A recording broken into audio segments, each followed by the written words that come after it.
Ya, pemirsa, usai memeriksa Menkominfo Johnny G. Plate kemarin, Kejaksaan Agung akan melakukan gelar perkara kasus korupsi BTS 4G Bakti Kominfo dalam waktu dekat.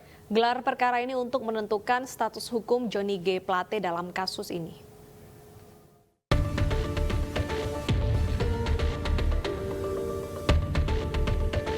Menkominfo Johnny G. Plate Rabu kemarin diperiksa Kejaksaan Agung untuk kedua kalinya sebagai saksi dalam kasus korupsi proyek pembangunan infrastruktur BTS 4G Bakti Kominfo Kementerian Kominfo.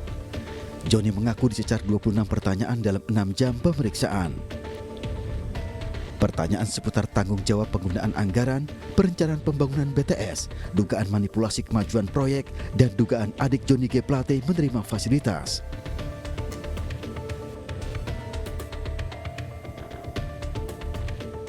Keterangan-keterangan yang diberikan adalah keterangan-keterangan yang saya tahu, ya, yang saya pahami, dan yang menurut saya benar sebagai saksi.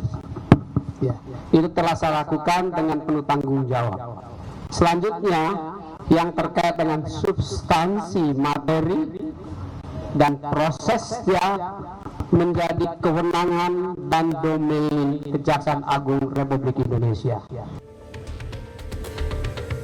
Penyidik Jampitsus Kejagung menyatakan pemeriksaan Menkominfo Johnny G. Plate sudah cukup. Kejagung akan melakukan gelar perkara untuk menentukan status hukum Menkominfo Johnny G. Plate.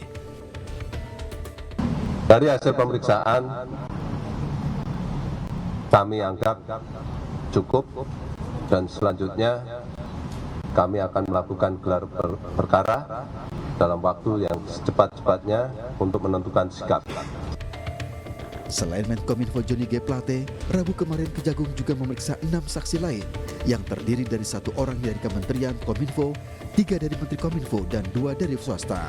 Kejagung juga mendalami aliran dana kepada adik kandung Johnny G. Plate, Gregorius Alex Plate. Pihak Kejagung mengaku heran Gregorius Alex Plate bisa menerima aliran dana yang disebut merupakan fasilitas dalam proyek Tower BTS Bakti Kominfo. Padahal Gregorius bukan pejabat dari Kementerian Kominfo. Terkait dengan posisi adiknya, sesuai dengan keterangan masih kita dalami, yang jelas tidak ada sangkut pautnya sama sekali dengan pekerjaan yang bersangkutan yang saya maksud adiknya. Artinya besar kemungkinan ada kaitannya dengan jabatan yang saksi yang kita periksa pada hari ini. Hingga saat ini Kejagung sudah menetapkan 5 tersangka kasus korupsi proyek Tower BTS 4G Bakti Kominfo Kementerian Kominfo. Kelima tersangka tersebut yaitu Ana Ahmad Latif, Direktur Utama Bakti Kemenkominfo, Galumbang Menak Simanjuntak, Direktur Utama PT Mora Telematika Indonesia, Yohan Sunario, Tenaga Ahli Human Development Universitas Indonesia tahun 2020, Mukti Ali, Akun Direktur PT Huawei Tex Investment, dan Irwan Hermawan, Komisaris PT Solitek Media Sinergi. Kasus korupsi BTS Bakti Kominfo bermula dalam rangka memberikan pelayanan digital di daerah terdepan, terluar, dan tertinggal dengan membangun 7.904 BTS. Nilai proyek pengadaan BTS tersebut mencapai 10 triliun rupiah. Diduga kerugian negara akibat dugaan korupsi diperkirakan mencapai 1 triliun rupiah. Dengan pengusutan yang masih terus berjalan, bukan tidak mungkin Kejagung akan menetapkan tersangka baru dalam waktu dekat.